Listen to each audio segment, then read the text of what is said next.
Graça e paz, irmãos. Continuando o tema vícios e compulsões, hoje nós vamos ler em Juízes 13, do versículo 2 ao 5. Certo homem de Zorá, chamado Manoá, do clã da tribo de Dan, tinha mulher estéril. Certo dia o anjo do Senhor apareceu a ela e lhe disse: Você é estéril, não tem filhos, mas engravidará e dará à luz um filho. Todavia tenha cuidado, não beba vinho nem outra bebida fermentada, e não coma nada impuro, e não se passará navalha na cabeça do filho que você vai ter, porque o menino será nazireu, consagrado a Deus desde o nascimento, e ele iniciará a libertação de Israel das mãos dos filisteus. Irmãos, nós estamos na época dos juízes, uma época em que muitos povos ali inimigos se levantavam, principalmente os filisteus, contra a nação de Israel, e quando o povo voltava para Deus, clamava, Deus levantava um juiz para defender o povo, para libertar o povo. Aqui nesse período nós vemos que havia uma mulher estéril e o anjo vem e anuncia o nascimento de um filho. Deus iria fazer um milagre e diz que ele seria nazireu. Nazireu, conforme o livro de Números, é alguém que tem que se abster de bebida alcoólica, bebida fermentada, de tocar em cadáveres e de passar a navalha sobre a sua cabeça.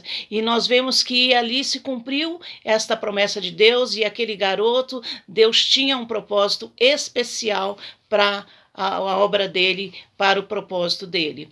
Mas nós vemos que ele vai crescendo e ele vai revelando essa natureza composta. Ele exemplifica o bem e o mal, a força e a fraqueza, o vício e a virtude, todos numa pessoa só. Nós vemos que ele vai crescendo e ele vai revelando ali. Nós vemos que ele vai revelando esse desejo sexual que vai tomando conta do seu coração. A primeira descrição do texto bíblico aqui sobre Sansão fala que ele viu uma mulher ali entre os filisteus e falou para o pai: eu quero aquela mulher, eu quero casar com ela, vamos lá pedir para que ele dê ela em casamento.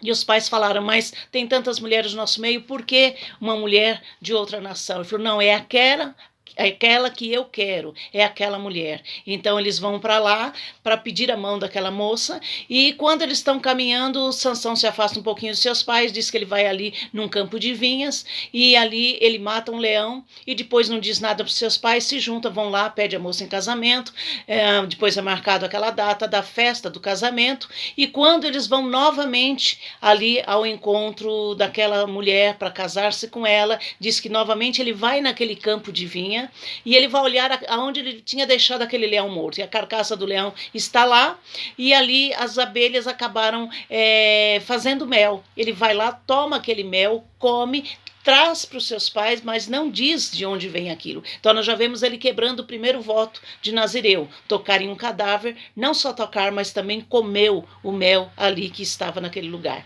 Casou com aquela mulher, deu uma grande festa. Nós vemos que festa no contexto hebraico sempre envolve também bebidas, e ali com certeza ele também bebeu, e nós vemos mais uma vez outro voto de Nazireu sendo quebrado. Ele lança ali um enigma sobre os rapazes daquele lugar em troca de vestes, e depois aquela mulher que ele casou todos os dias ficava ali implorando para que ele contasse, revelasse o enigma, porque haviam ameaçado a ela e a sua família caso ele não contasse. E aí então ele conta qual é ali aquele enigma, e depois nós vemos que ele fica revoltado porque o povo ali descobre o enigma, descobre não, ele acaba revelando devido ali a sedução daquela mulher que era sua esposa, e ele revelou, e aí então ele mata muitos ali, e depois nós pegamos, ele vai embora, some por um tempo, não sabemos se durante semanas, durante meses, diz que depois ele retorna para sua esposa, depois de muito tempo ele volta, depois de algum tempo ele volta querendo a esposa de volta, só que o seu pai, quando viu que ele foi embora, pegou e deu aquela moça para uma outra pessoa e disse que era um acompanhante do seu casamento, talvez um padrinho, e ele fica revoltado, ele vai lá e faz de novo um alvoroço com aquele pessoal. Depois a outro relato diz lá no capítulo 16, que ele vai em Gaza e ali ele conhece uma prostituta, ele vê uma prostituta e passa a noite com ela. Quando os filisteus, os líderes dos filisteus souberam que ele estava lá, iriam lá para prendê-lo, mas o que ele faz, meia-noite diz que ele foge. Então nós vemos envolvimento com uma prostituta, nós vemos ele sendo dominado aí pelo sexo, e nós vemos mais uma vez ali o voto de Nazireu sendo quebrado, porque na verdade ele tinha que se manter santo, puro diante de Deus. Depois nós vemos que nesse mesmo capítulo 16, ele conhece Dalila e diz que ele fica apaixonado por Dalila, e ele então vai ali e se envolve com essa mulher. E esta mulher foi oferecida a ela pelos líderes dos filisteus 13 quilos de prata, para que ela descobrisse qual era o segredo de Sansão. E noite após noite, ali, enquanto ele estava ali aproveitando os seus desejos, enquanto ele estava se deixando levar pelos seus desejos, aquela mulher ia ali seduzindo e tentando descobrir qual era o segredo. E nós vemos que primeiro ele disse: se me amarrares com tiras de couro, então eu ficarei imóvel e não terei força para vencer o inimigo. Depois, no outro dia, se me amarrarem com cordas nunca antes usadas. Terceira vez, se me tecer um pano 7 tranças na minha cabeça, me prender a uma lançadeira. E aquilo dia após dia, cada noitada que ele tinha com aquela mulher, cada noite de sedução, cada noite de prazer, ela ia ali seduzindo, tentando descobrir, e ele dizia: mas nenhuma dessas coisas deram certas, e aquela mulher já ali incomodando, seduzindo ele se deixando levar, até que ele revela que o segredo era que não poderia passar uma navalha sobre a sua cabeça. E aí então nós vemos que ali é passada a navalha sobre a cabeça dele, ele perde a força, mas na verdade a força não estava no cabelo, a força estava em Deus na vida dele. Aquela força era do Espírito de Deus, mas ele quebrou todos os votos de Nazireu.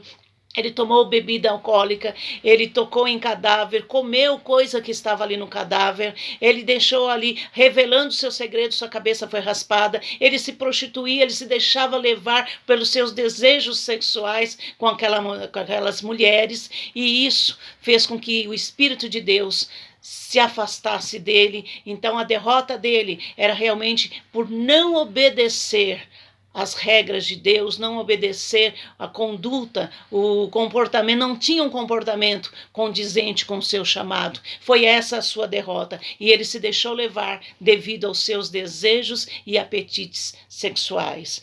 E nós ficamos pensando em relação às nossas vidas nos dias de hoje, como tem sido.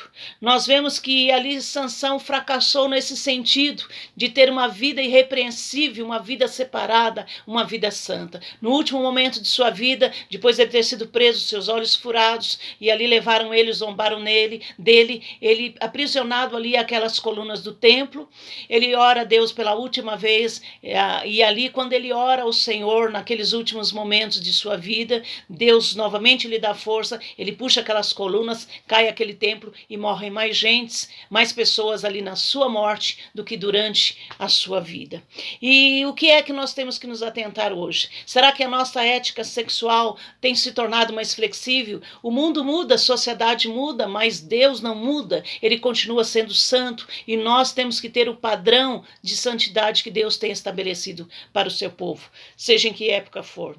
Segundo, o que tem ocupado a nossa mente, quando nós estamos em períodos livres, sem ter o que fazer, o que é que tem ali ocupado o nosso pensamento, o que temos pensado, o que temos planejado, aonde temos ido. Então nós vemos a terceira coisa, o que temos lido e assistido. Temos lido coisas que edificam, ou será que nós temos visto muitas coisas, e hoje a sociedade, nós vemos que está ali em todos os níveis, você vê na banca de jornal, você vê na TV, você vê em todos os lugares, realmente um apelo ao sexo. Será que nós temos nos deixado levar por esta sedução do mundo? Nós temos que realmente viver de acordo com Deus. Será que aquilo que temos visto, aquilo que temos ouvido, aquilo que temos lido, nós temos vergonha que as pessoas saibam? Se temos vergonha, tem alguma coisa aí que precisa ser mudada. E depois, quanto tempo nós temos investido na leitura da palavra de Deus, em oração? Quanto tempo nós estamos na presença do Senhor? A palavra de Deus lá em Romanos 12, 1 e 2 diz: rogo-vos, pois, irmãos, pelas misericórdias de Deus, que apresenteis os vossos corpos por sacrifício vivo, santo e agradável a Deus, que é o vosso culto racional. E não vos conformeis, não tome a forma deste mundo, mas transforme-se pela renovação da sua mente, para que você possa experimentar qual a boa, perfeita e agradável vontade de Deus. Ainda, irmãos, eu quero indicar aqui um livro, Vida e Carreira, do David Wong. Este livro, ele fala sobre pessoas que começaram bem sua carreira cristã, mas não terminaram tão bem, e de outros que começaram bem e concluíram essa carreira cristã com sucesso. E ele é da editora Z3, e se você quiser ler, fala também sobre a vida de Sansão. Vamos orar agora? Pai querido, te louvamos, te agradecemos mais este dia, te louvamos, ó Deus, pela tua graça e tua misericórdia, que se renova cada manhã sobre as nossas vidas. Toma, Senhor, a nossa mente, o nosso coração, Senhor, transforma-nos, ó Pai, para que sejamos, ó Deus, pessoas que glorifiquem o teu nome em todos os momentos da nossa vida. Em nome do teu Filho Jesus, oramos e agradecemos. Amém. Deus abençoe, irmãos.